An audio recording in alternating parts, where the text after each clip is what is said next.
Shalom Lekulam depuis Yerushalayim. Hanouka, Sydney, et consoler mon peuple, selon l'écriture que nous connaissons tous. Mes amis, cette année, dans le droit fil de ce que dans l'œuvre nous faisons, que le Seigneur m'a inspiré en tout cas de faire, et que j'ai proposé, nous fêtons les fêtes juives, non pas dans une vision quelquefois un peu primaire de reproduire une fête juive pour reproduire une fête juive, ce qui est parfois le cas et qui sombre quelquefois dans quelque chose de très superficiel, mais de vivre les fêtes juives en captant une pensée prophétique qui va de pair avec cette fête juive. Je n'ai pas le temps de m'étaler sur cela, mais nous avons vécu depuis plusieurs années cette dimension. Et cette année en particulier, à l'occasion de Hanouka, j'ai vraiment ressenti de la part du Seigneur que le Seigneur voulait, dans notre œuvre, que nous pratiquions l'allumage des bougies, pas pour lui-même, nous le faisons bien sûr, mais dans un esprit très particulier, à savoir, si l'on doit résumer Hanouka, c'est une lumière qui s'est allumée et qui s'est perpétuée dans des ténèbres. C'est ça, le miracle de Hanouka, entre autres. Allons à l'essentiel. Donc cette année, en allumant chaque bougie, il était question pour nos membres, en commençant par nous ici à Jérusalem, à Yerushalayim, d'écouter la voix du Seigneur, nous suggérant une prière qui devient par la foi créatrice. Il y a quelque chose à voir avec Hanouka là-dedans. Et nous avons donc, lors de l'allumage de la première bougie, à l'aide du shamash, dans la tradition juive messianique venue du Rav Shapira, tradition que j'aime beaucoup, nous dit qu'elle représente le Messie, Yeshua, pour des juifs messianiques, qui va allumer chaque soir, non pas simplement une bougie, puisqu'on prend ce shamash, c'est la bougie du centre, que l'on allume pour allumer les autres. Elle représente Yeshua qui va allumer chaque soir quelque chose que nous allons vivre par la foi. Alors nous l'avons fait le premier soir et avec mon épouse nous avons reçu de prier certaines choses.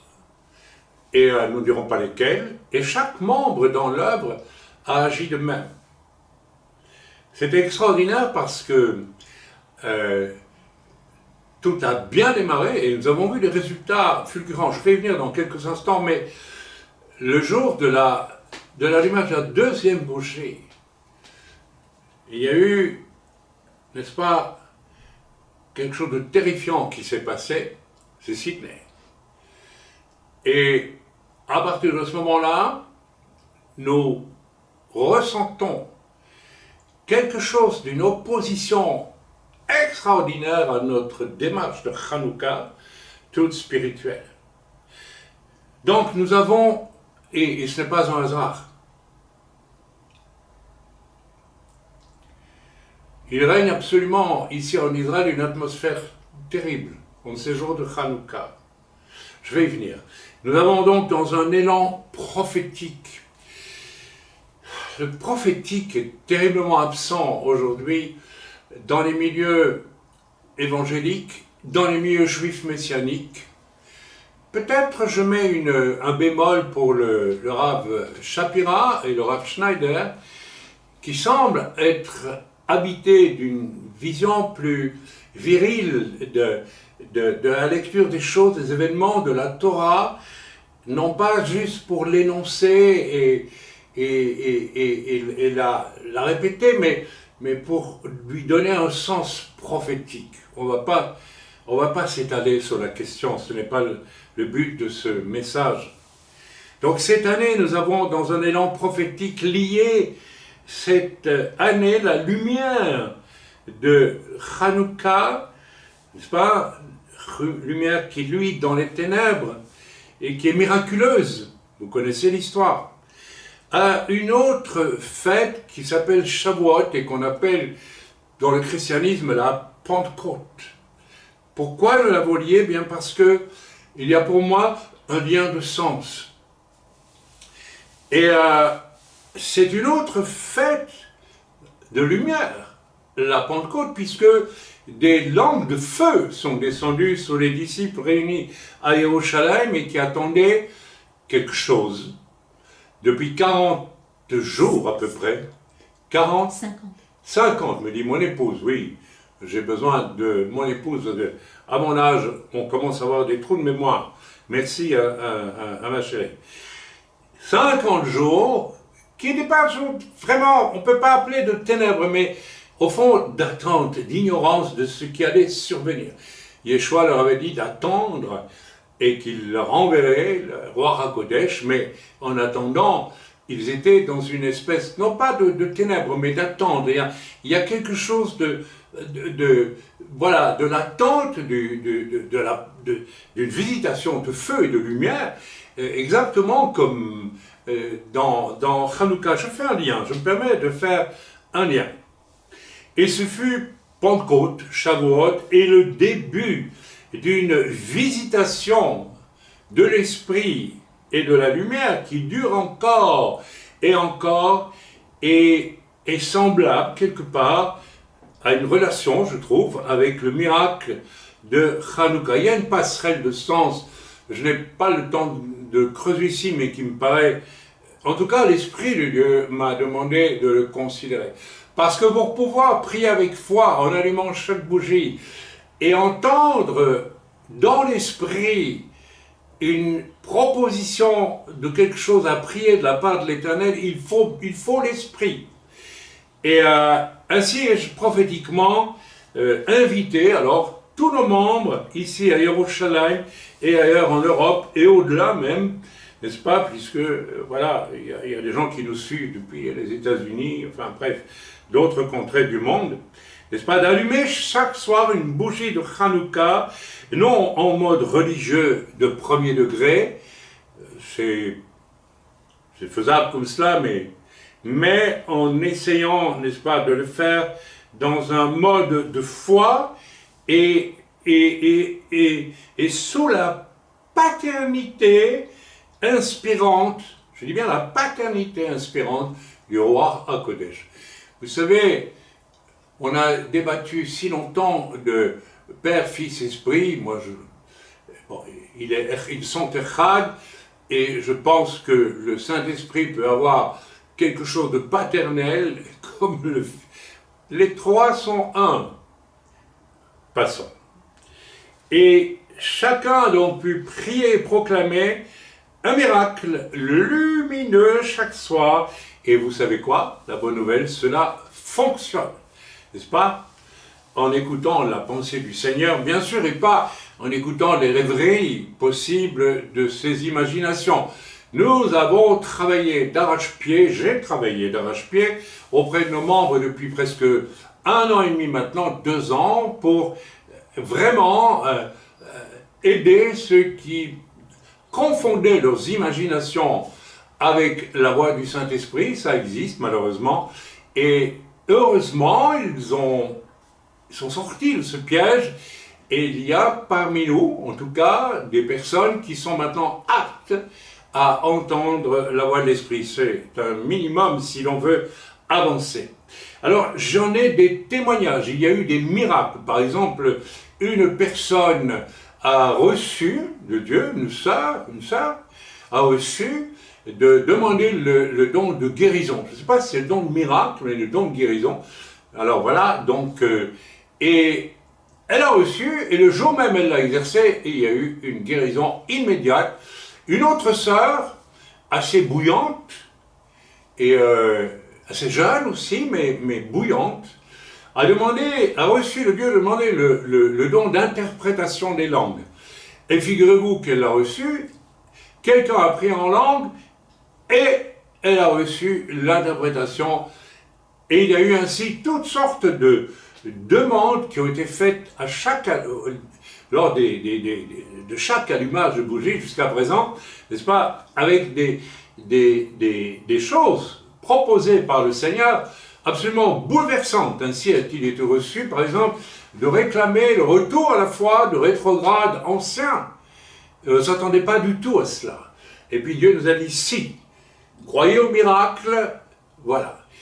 Je ne veux pas trop m'étaler mais en 2 mots, le Seigneur m'a montré une chose extrêmement importante. Ce moment de Hanouka pour les croyants, messianiques en tout cas, ou les chrétiens qui ne sont pas juifs pour autant, mais qui adhèrent au fait de vivre avec des juifs messianiques, eh bien, ces expériences de miracles par la foi, en allumant une lumière. Donc la lumière, c'est aussi l'espérance, hein, c'est clair. C'est aussi une image, ça peut être aussi une image de la foi en celui qui peut nous exaucer. Donc le Seigneur nous demande cette année d'avoir une audace que nous n'avons jamais eue, par la foi, de ne pas être de ceux à qui le Seigneur peut dire « vous priez beaucoup, mais vous priez mal ». Et donc cette année, nous prions bien, juste, et nous voyons des exaucements. C'est aussi une façon pour le Seigneur de vérifier où chacun en est finalement avec une foi juste religieuse ou bien une foi réelle, vivante. Et tout vient à la lumière. C'est aussi une préparation et un encouragement à la toute-puissance de Dieu, parce que 2026 est une année de ténèbres, j'ai presque envie de dire absolue. Et nous y rentrons, nous allons y rentrer. Et voici que le 2e jour, n'est-ce pas, nous, au moment de l'allumage de la 2e bougie, avec le shamash, qui représente Yeshua, je rappelle, n'est-ce pas, qui lui-même allume notre foi. C'est beau cette idée, Yeshua allume notre foi. Et beaucoup de chrétiens, je ne sais pas pourquoi, n'ont pas de foi allumée. Alors je me demande quelle est la place de Yeshua, puisque toutes choses ont été créées par lui, pour lui et en lui. Dès lors, nous avons juste une seule possibilité, avoir la foi, et nous attendre à demander, mais même l'impossible. Puisque rien n'est impossible pour celui qui a tout créé et pour qui toutes choses ont été créées. Et toutes choses lui appartiennent au final. Donc nous avons, avec ces 2e bougies, nous avons, n'est-ce pas, allumé notre foi et nous étions dans la joie de continuer à le faire pendant tous les jours qui allaient suivre, bien sûr. Et là, nous avons découvert le carnage de Sydney. Alors je pense que cette année, le Seigneur nous a parlé, il a dû parler à beaucoup de gens concernant Hanouka, et je pense que ce carnage de Sydney, c'est une réponse du diable, n'est-ce pas, à la foi que beaucoup de gens ont mis aujourd'hui en l'Éternel au travers de cette célébration de Hanouka. J'ai visité Sydney moi-même pour une proclamation prophétique il y a des années maintenant. Allez voir ça dans mon livre qui est là numéro 2, j'en parle. Et déjà là, à l'époque, ça doit faire 15 ans maintenant à peu près, pardonnez-moi, eh bien, tout près du fameux opéra de Sydney, il y a un débarcadère avec des magasins, et j'ai visité ces magasins pour rencontrer les gens, etc. Et je suis arrivé en face, je me souviens d'un Palestinien qui m'a déclaré une haine. Alors il ne savait pas que j'étais israélien, donc c'était pratique pour moi. Et j'ai su déjà là, à l'époque, il y avait déjà, il y a 15 ans, un noyau d'islamisme radical à Sydney. Donc rien de surprenant, malheureusement. Et les 2 hommes ont tiré en abattant des enfants, des femmes, des rabbins, enfin, des Juifs religieux ou non religieux abattus, n'est-ce pas, par la haine immémoriale venue des tréfonds de l'enfer et des âmes les plus sombres. Alors pourquoi, question, les Juifs sont-ils traqués, poursuivis, massacrés, humiliés, persécutés depuis si longtemps? Alors je ne vais pas me lancer dans des discours évangéliques, surtout pas, qui justifient la chose, etc., par le fameux peuple déicide, ce qui n'est absolument pas biblique. Là, il faut se résoudre à se questionner sur ce qui se terre, se cache là, dans l'humain, mes amis, dans l'humain. Amen. Et ce n'est rien d'autre que le mal qui foncièrement habite chaque humain. Tous sont pécheurs et sont privés de la gloire de Dieu. Donc, tout humain est capable du meilleur et du pire, est capable de faire le mal. À moins que vous décidiez que vous n'avez jamais fait de mal parce que vous, je ne sais pas, moi, vous illusionnez sur vous-même. Mais je peux dire que je sais en tant qu'humain que le mal habite en moi et qu'il a pu surgir et qu'évidemment il a disparu d'une façon radicale le jour où ma vie a été purifiée par le sang précieux de Yeshua. Ce qui ne veut pas dire pour ça qu'on est parfait non plus du jour au lendemain, mais qu'importe. Ok? Et donc ce mal qui habite le cœur de l'homme potentiellement peut mener à de telles choses. Mais il s'agit là du mal dont certains hommes refusent d'admettre qu'il existe en eux. C'est important de le dire. Et dès lors, ce mal qui gît là au fond de nos âmes et de nos cœurs, et au fond de nos consciences aussi, qui sont interpellées lorsque nous faisons le mal, à moins qu'on s'y habitue tellement que, n'est-ce pas, au lieu de sortir en jugement sur soi-même, lorsqu'on produit le mal, n'est-ce pas, par orgueil, on va refuser l'espèce d'auto-jugement, d'auto-regret, de regret et de repentance qui peut mener alors au salut, finalement. Bien, ce mal orgueilleusement comprimé au fond des consciences par orgueil va vouloir à un moment donné s'exprimer non pas dans un jugement sur soi-même, mais vers un bouc émissaire. Et comme par hasard, que l'on va chercher à habiller très souvent de tout le mal qu'on refuse de voir en soi. Vous savez, j'ai observé quelque chose d'extraordinaire chez les gens qui calomnient ou qui répandent des mensonges chez autrui. Ils finissent par croire à leurs mensonges. Vous savez pourquoi ? Parce qu'en réalité, ces gens-là cherchent très souvent un bouc émissaire et ne veulent pas voir la laideur qui est en eux. Et donc, au lieu de confesser et de croire qu'ils sont mauvais et de s'en repentir et d'arrêter, ils vont croire le mal qui est en eux et qu'ils projettent sur quelqu'un pour en faire un bouc émissaire. Voilà, je n'en dirai pas plus, mais tout est dit quand on a dit ça. Et comme les ténèbres envisagent, n'est-ce pas, voilà, pardonnez-moi, comme les ténèbres, n'est-ce pas, encouragent le phénomène du bouc émissaire. Le diable ne va pas dire non, c'est pas bien, il faut arrêter ça, etc. C'est toi qui es pécheur et puis tu cherches un bouc émissaire, c'est pas bien du tout. Au contraire, il va l'encourager. Il va l'encourager. Et, n'est-ce pas, le bouc émissaire idéal, c'est qui dans ce cas-là ? Eh bien, c'est un peuple que le diable déteste absolument parce que c'est un peuple qui vient d'Abraham et dont finalement la philosophie, si j'ose m'exprimer ainsi pour ce peuple, est rattachée à la révélation d'un Dieu, n'est-ce pas, que l'on ne peut pas, n'est-ce pas, comme dans la pensée grecque, mettre en équation. Hein, j'ai parlé de ça dernièrement dans un de mes messages, Shabbat dernier. Et donc, ce bouc émissaire choisi va être un peuple qui représente quelque part le Seigneur sur la terre. Il est remarquable que durant 3 siècles, attention, on peut élargir la séquence, les Juifs disciples de Yeshua, n'est-ce pas, devenus pour certains et de nombreux non-juifs, ce qu'on va appeler plus tard, à mon avis, par erreur, des chrétiens, c'est des disciples de Christ, donc c'est pas tout à fait erroné, n'est-ce pas, vont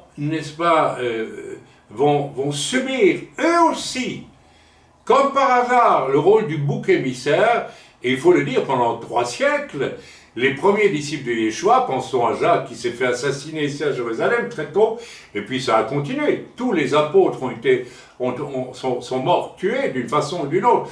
Et je rappelle Étienne, oui, et puis tant d'autres après, sous la férule des Romains, etc., etc. Et voyez l'époque de Néron.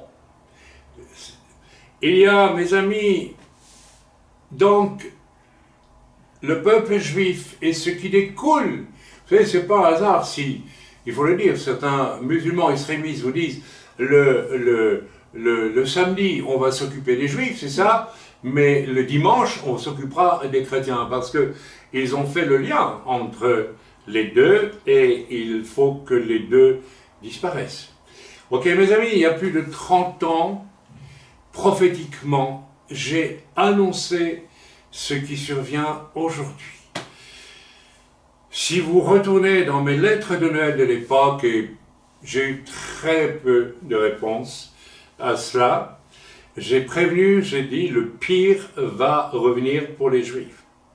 Ok? Et j'ai donc lancé un appel pour une préparation spirituelle, physique, voire matérielle à ce qui descend devant nos yeux de façon évidente aujourd'hui. J'ai entendu le questionnement attristé, et je le comprends, du Rav Rodriguez à Paris, disant finalement, dans un message qui vient de sortir, est-ce que nous allons voir si les chrétiens vont répondre à l'appel pour les Juifs dans ces temps de tribulation. Il faisait bien sûr allusion à la longue cohorte des comportements négatifs, mais je voudrais, moi, lancer une bouée, non pas pour contrer ce qu'il a dit là, non pas du tout, mais pour donner une espérance. Il est peut-être dommage aussi de ne pas se souvenir que durant la Shoah, Dieu a suscité nombre de Juifs, et particulièrement en France, pour sauver, cacher des Juifs. Et cela jusque dans l'Allemagne nazie. Il s'est trouvé des Allemands, même des Allemands, qui sous la férule nazie ont essayé de protéger, de sauver des Juifs. Donc en plein cœur du danger, mes amis. Donc, je ne dis pas ça pour contrer ce qu'a dit notre frère Rodriguez, pas du tout. Mais je dis ça pour allumer une flamme de Hanouka, une flamme d'espérance. Il y a une espérance dans les ténèbres qui viennent. 2026 années de ténèbres assurées, multiformes, vous allez voir. Je ne rentre pas dans les détails. Mais il y a une espérance. Et nous devons nous y attacher absolument. Autrement, on est complètement perdu. Et ce n'est pas le désir de Dieu. Ok? Mes amis, dans ma propre famille, juive d'origine, mais assimilée, devenue catholique, et dans celle de mon épouse, juive d'origine, et pas qu'un peu, 300 non-juifs dans sa lignée, jusqu'en 1500, eh bien, mais aussi des juifs assimilés, comme par hasard, dans ces deux familles, on a sauvé un juif entre 1941 et 1945, pendant la dernière guerre mondiale. Je vous dis ça pourquoi? Je vous dis ça parce que, avec les membres de nos familles assimilées, et pourtant d'origine juive, eh bien, d'autres personnes, pas juives du tout, et pas du tout d'origine juive, mais qui ont désiré être une lumière. Un jour, j'ai questionné quelqu'un dont la famille avait fait ces choses magnifiques, au risque de leur vie. Il fallait quand même, fallait l'oser, hein, parce que vous risquez de finir vous aussi en camp d'extermination. Et ces personnes, j'ai dit à ces personnes, mais tiens, vous n'avez pas un arbre à Yad Vashem.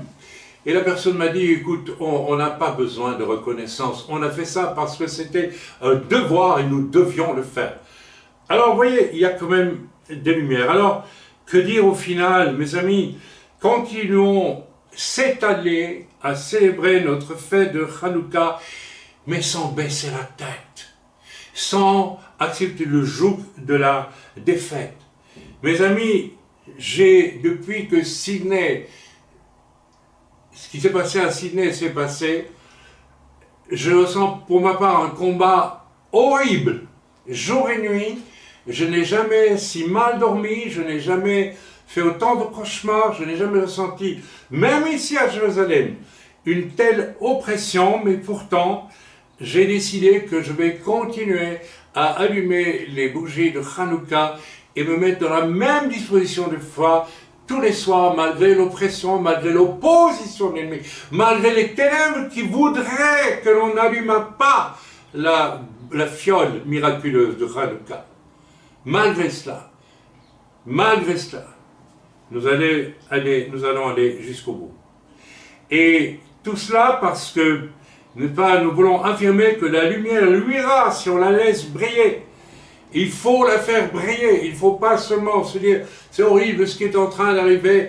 C'est horrible, mais relevons la tête, allumons la prochaine bougie de Hanouka, faisons briller la lumière de notre foi dans les ténèbres. Si ce soir Dieu me demande de prier pour un certain rabbin ici en Israël, je vais le faire par la foi, n'est-ce pas, ou autre chose.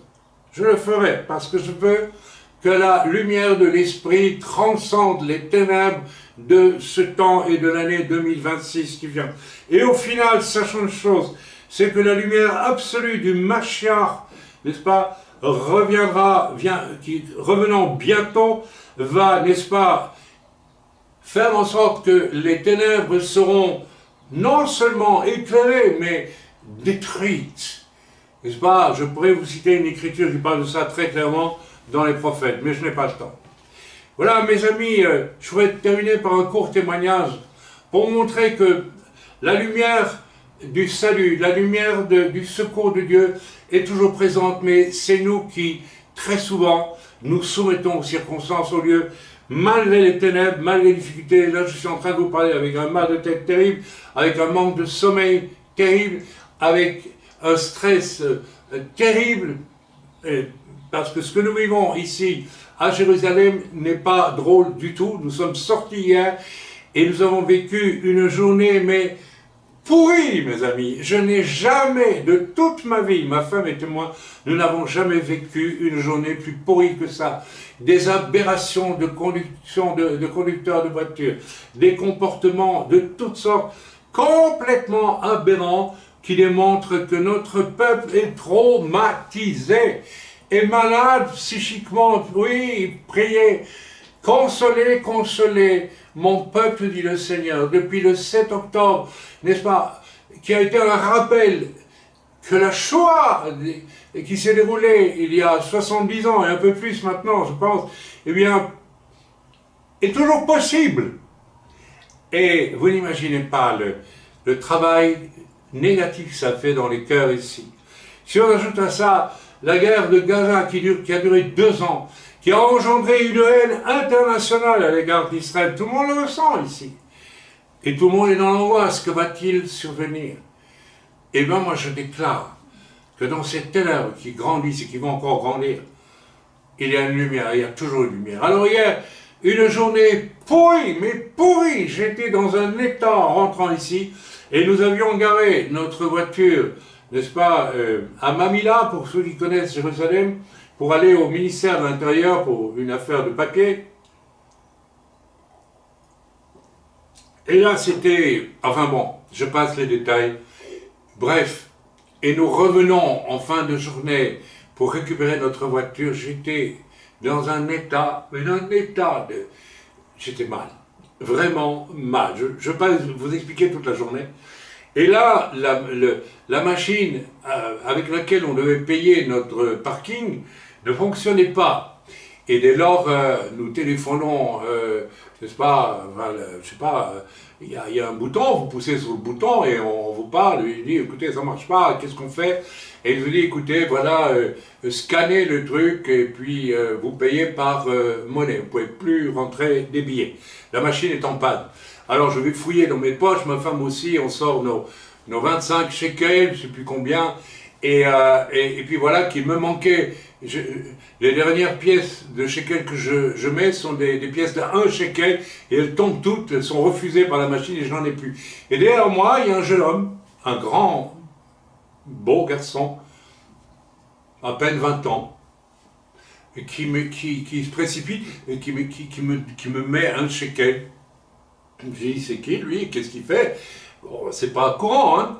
Et puis finalement, sa pièce tombe aussi, et finalement, j'en retrouve une autre, et celle-là, elle marche, mais alors après, nous entamons la conversation, et je le regarde, grand, 1m85, 80, comme moi c'est 1m88, lui ça doit être 1m80, je sais pas combien, blond, yeux bleus, type germanique, très net, et un petit accent, parce qu'il parle hébreu, mais avec un petit accent, je dis, du bist Deutsch, toi tu es allemand. Il me dit, ja, je bin Deutsch. Et je lui dis, tu sais, moi, mon papa était officier, instituteur avec rang d'officier dans l'armée d'occupation belge après la guerre pour dénazifier l'Allemagne, et je suis né à Lüdenscheid. Et il me dit, mais moi j'habite à Rosrad, c'est à côté de Lüdenscheid. Alors il me parle avec une gentillesse incroyable, c'est allemand. Petit-fils, peut-être arrière-petit-fils de, on ne sait pas trop qui. Et je le regarde, et je lui dis, toi tu es chrétien. Et il me dit, hein, je suis chrétien. Et je dis, nous sommes juifs, mais nous croyons en Yeshua. Mes amis, on a eu un moment extraordinaire. Cet homme était d'une gentillesse. Voilà, cet Allemand, en fait, il aime Israël, il aime ses racines juives. Il est venu étudier ici en Israël. Dans un sentiment de respect profond, il portait sur lui une lumière extraordinaire. Et Dieu m'a dit, tu vois, dans ta journée pourrie, mais vraiment pourrie, qui te mitraille le cerveau de pensées vraiment négatives, voilà le shamash de ta journée. C'est un goy, un Allemand, lumineux. Quelle leçon! Je continue. Le Seigneur m'a parlé, voici ta lumière dans cette journée absolument ténébreuse et difficile. Et c'est aussi un signal, amis juifs, orthodoxes, libéraux, massortis, refusant toute forme de religion, il y en a beaucoup. Juifs, disciples de Yeshua, oui, tous les juifs. Les temps que nous traversons sont durs, mais la haine n'a pas été jetée au fond d'un trou, d'un cimetière quelconque en 1945, mes amis. Et elle est de retour. N'est-ce pas? Cette haine hideuse, ignoble, est là. Et nous ne pourrons pas l'empêcher de grandir. Mais en ce Hanouka, je dis qu'il y a beaucoup de lumière, n'est-ce pas, faite à gauche et à droite, pour préparer à gauche et à droite pour nous secourir.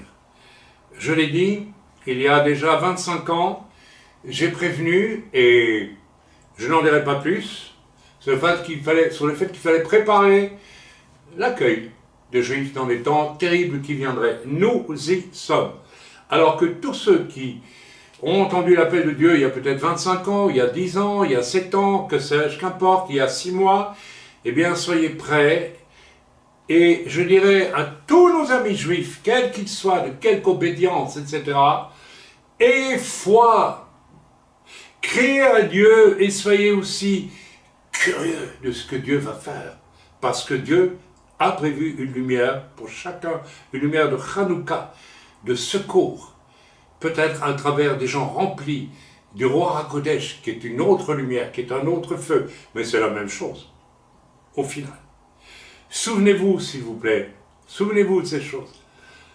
De même que depuis plus de 30 ans, beaucoup se sont préparés, la plupart des chrétiens, pour vous secourir dans des temps difficiles, eh bien, tournez, n'est-ce pas, vos regards et votre confiance vers Dieu, vers sa lumière, et foi, et il vous guidera vers ce qu'il a préparé pour vous recevoir.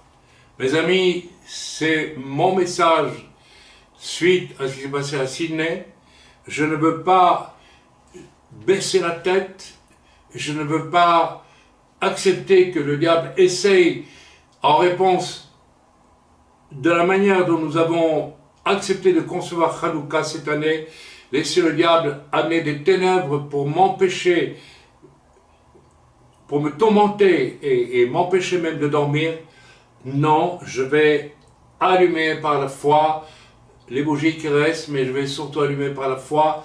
Vous savez, je vais vous dire très honnêtement, il y a 3 heures d'ici, 4 heures d'ici, j'étais dans mon lit, incapable de me lever, épuisé de ne pas avoir dormi pendant plusieurs nuits, réveillé à 2 heures du matin, et puis avec vraiment, et là j'ai dit, Seigneur, je suis à bout. Hier soir, je n'ai même pas pu participer à la réunion de prière dans l'œuvre, tellement j'étais épuisé. Et puis, qu'est-ce que j'ai décidé ce matin? Je dis, Seigneur, je n'ai plus qu'une chose à faire. Et je vais le faire. J'ai prié en langue.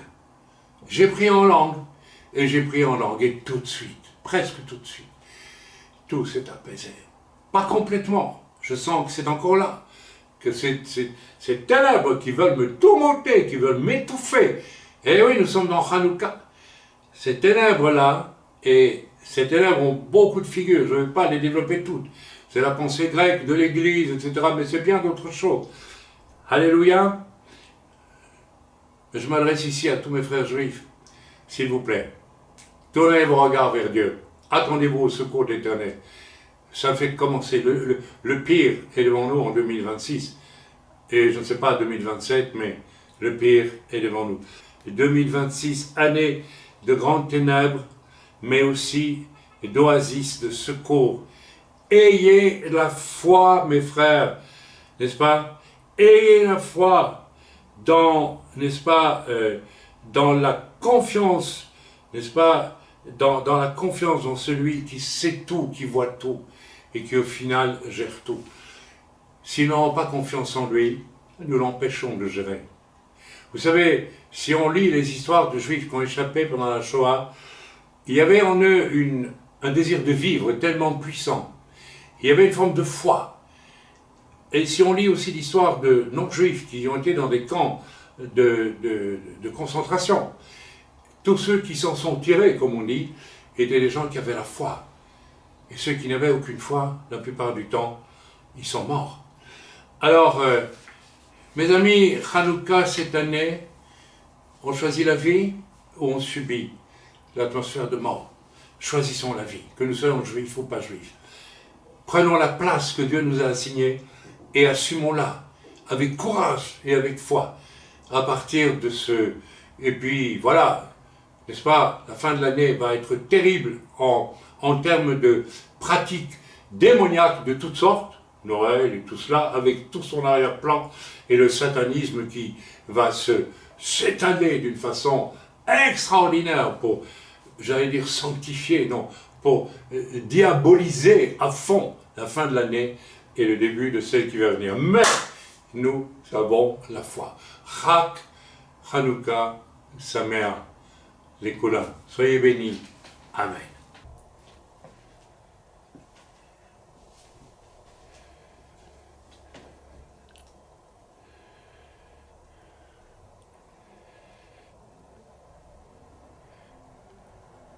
Soyez une lumière dans les ténèbres. Soyez prêts pour cette année 2026. Écoutez la voix du Seigneur. Écoutez son appel. Soyez bénis dans le nom de Yeshua. Amen. Amen.